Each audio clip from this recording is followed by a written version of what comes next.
നമസ്കാരം, മലയാളി വാർത്തയിലേക്ക് സ്വാഗതം. നീണ്ട നാളത്തെ യുദ്ധത്തിന് ശേഷം പലസ്തീന്റെ പുണ്യനഗരമായ റാഫ നഗരത്തെ ചുട്ടുചാമ്പലാക്കാനുള്ള നീക്കം നടത്തുകയാണിപ്പോൾ ഇസ്രായേൽ. നിരപരാധികളായ ആയിരങ്ങളുടെ ചോര വീണിട്ടും മതിയാകാത്ത റാഫ നഗരത്തെ കണ്ണുവെച്ചിരിക്കുന്ന ഇസ്രായേലിനോട് ലോകം ഉച്ചത്തിൽ പറയുകയാണ് കൊല്ലരുതേ എന്ന്. സ്നേഹത്തിന്റെയും സൗഹാർദ്ദത്തിന്റെയും വാക്കുകൾക്ക് ചെവി കൊടുക്കാതെ ഇസ്രായേൽ ടാങ്കറുകളും മിസൈലുകളും പലസ്തീൻ മണ്ണിൽ ചോര പടർത്തിക്കൊണ്ടേയിരിക്കുന്നു.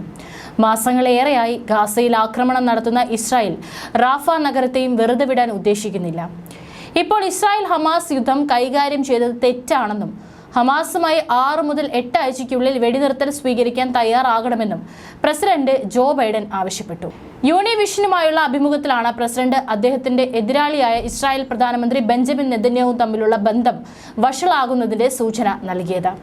ഒരു അമേരിക്കക്കാരൻ ഉൾപ്പെടെ ഇസ്രായേലി പ്രതിരോധ സേന 7 സഹായ പ്രവർത്തകരെ കൊലപ്പെടുത്തിയതിന്റെ പശ്ചാത്തലത്തിലാണ് അമേരിക്കയെ യുദ്ധത്തോടുള്ള തങ്ങളുടെ സമീപനം മാറ്റാൻ പ്രേരിപ്പിക്കുന്നതെന്നും അദ്ദേഹം ചെയ്യുന്നത് ഒരു തെറ്റാണെന്ന് ഞാൻ കരുതുന്നുവെന്നും ബൈഡൻ നെതന്യാഹുവിനെ കുറിച്ച് പറഞ്ഞു. ഞാൻ അദ്ദേഹത്തിന്റെ സമീപനത്തോട് യോജിക്കുന്നില്ല. വേൾഡ് സെൻട്രൽ കിച്ചണിൽ നിന്നുള്ള സഹായ തൊഴിലാളികളെ കൊലപ്പെടുത്തിയ ഡ്രോൺ ആക്രമണത്തെ പ്രസിഡന്റ് പ്രത്യേകം ഉദ്ധരിച്ചു. അതിനെ അതിക്രമം എന്ന് വിളിക്കുകയും അവരുടെ വാഹനങ്ങൾ ഭീഷണി ഉയർത്തുന്നില്ലെന്നും പറഞ്ഞു. അടുത്ത 6-8 ആഴ്ചത്തേക്ക് രാജ്യത്തേക്ക് പോകുന്ന എല്ലാ ഭക്ഷണത്തിനും മരുന്നിനും മൊത്തം പ്രവേശനം അനുവദിക്കുക എന്നും ബൈഡൻ ആവശ്യപ്പെട്ടു. സൗദികൾ മുതൽ ജോർദാൻകാർ, ഈജിപ്തുകാർ വരെ എല്ലാവരുമായും ഞാൻ സംസാരിച്ചു. ആളുകളുടെ മെഡിക്കൽ ആവശ്യങ്ങൾക്കും ഭക്ഷണ ആവശ്യങ്ങൾക്കും നൽകാതിരിക്കാൻ ഒരു ഒഴിവ് കഴിവും ഇല്ലെന്നും ഞാൻ കരുതുന്നു. അത് ഇപ്പോൾ ചെയ്യണമെന്നും ബൈഡൻ കൂട്ടിച്ചേർത്തു. ഇസ്രായേലിൽ സഹായ വിതരണം വർദ്ധിപ്പിക്കുകയും സിവിലിയൻ അപകടങ്ങൾ കുറയ്ക്കുകയും ചെയ്യണം. കഴിഞ്ഞ കുറച്ച് ദിവസങ്ങളിൽ ഞങ്ങൾ നല്ല പുരോഗതി കാണുന്നുണ്ട്, പക്ഷേ ഇനിയും ചെയ്യാനുണ്ടെന്നും വൈറ്റ് ഹൗസ് ഉദ്യോഗസ്ഥൻ പറഞ്ഞു. എതിർപ്പുകൾക്കിടയിലും ഗാസയിലെ റാഫ നഗരം ആക്രമിക്കാൻ ഗൂഢപദ്ധതി തയ്യാറാക്കുകയാണ് ഇസ്രായേൽ പ്രധാനമന്ത്രി ബെഞ്ചമിൻ നെതന്യാഹു ചെയ്തിരിക്കുന്നത്.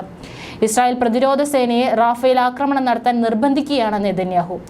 ഗാസയിലെ റാഫ നഗരം ആക്രമിക്കാൻ ഇസ്രായേൽ ആക്രമണ പദ്ധതിക്ക് അംഗീകാരം നൽകിയെന്ന് നേരത്തെ നെതന്യാഹു വെളിപ്പെടുത്തിയിരുന്നു. ഈ തീരുമാനത്തിൽ നിന്നും പിന്തിരിയണമെന്ന് സഖ്യകക്ഷികൾ പോലും ആവശ്യപ്പെട്ടെങ്കിലും ഇത് ചെവികൊള്ളാൻ നെതന്യാഹു തയ്യാറായില്ല. റാഫേൽ ആക്രമണത്തിൽ നിന്നും പിന്തിരിയണമെന്ന് അമേരിക്കയും ഇസ്രായേലിനോട് ആവശ്യപ്പെട്ടിരുന്നു. എന്നാൽ റാഫയിലെ ഹമാസ് സേനയുടെ അവശിഷ്ടങ്ങൾ ഇല്ലാതാക്കാതെ ഇസ്രായേൽ തേടുന്ന ലക്ഷ്യങ്ങൾ കൈവരിക്കാനാവില്ലെന്നാണ് നെതന്യാഹു പറയുന്നത്.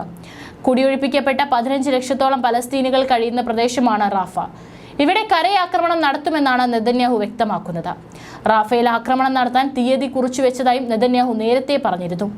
റാഫേൽ ആക്രമണം നടത്താനുള്ള ഇസ്രായേലിന്റെ നീക്കത്തിനെതിരെ ശക്തമായ പ്രതിഷേധം ഉയരുന്നുണ്ട്. റാഫേൽ ആക്രമണം നടത്തിയാൽ ഉണ്ടാകുന്ന ദുരന്തത്തെക്കുറിച്ചും ഐക്യരാഷ്ട്ര സംഘടനയും ഇസ്രായേലിന് മുന്നറിയിപ്പ് നൽകിയിട്ടുണ്ട്. റാഫ ആക്രമിക്കുന്നത് തെറ്റായ നടപടിയാകുമെന്നാണ് ഇസ്രായേലിന്റെ ഏറ്റവും അടുത്ത സഖ്യകക്ഷിയായ അമേരിക്ക പോലും ചൂണ്ടിക്കാട്ടുന്നത്.